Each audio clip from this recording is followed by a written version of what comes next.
So in this video, I dug out a question from Quora, the question search engine website, and I thought I'd just show you kind of my insight to what it was and how I thought we could handle it. And it was, how can I change my life? I'm always scared and shy. And I just saw it and thought, oh, well, just thinking about that, it might be quite interesting. From how I kind of handle those kind of conversations, that kind of question, it is, the first one I go to is always. I challenge the word always. Are you always scared and shy? Are there times when you're shy but not scared? And are there times when you're scared and not shy? I give you an illustration because it shows you kind of the technique about breaking up people's belief or limiting belief of themselves. And the great one is always, I said, is language. So we say always, which means like forever, it's never been any different. You know, rarely, if ever, is that the case. So that's where I go to first.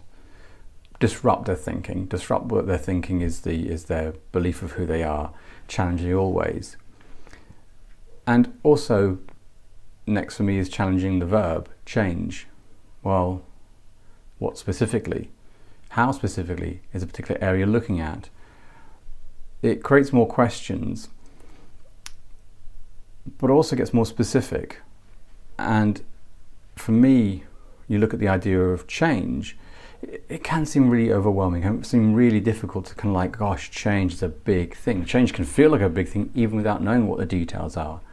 So I kind of go in there and challenge, well, what change would you like to see? Where would you like to see it? And how much needs to change? You can go actually take that point there, extrapolate the whole thing. Well, how much change do you need to see to not feel scared and shy? Is it take a different walk home? Take a different bit of transit home? Go to a different supermarket? That's change. I know these are silly examples, but it's about how we do get wrapped up in the ideas of certain things being a certain way.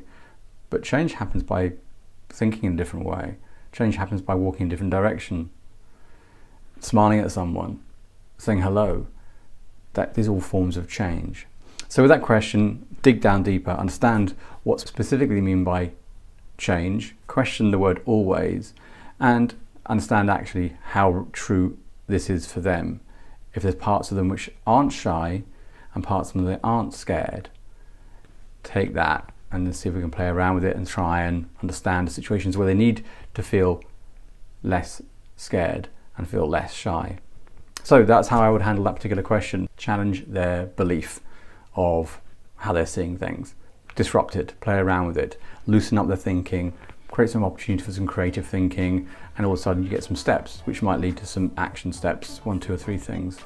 So let's understand in more detail what that means. So that's how I kind of go around answering that question. I hope you found it useful too.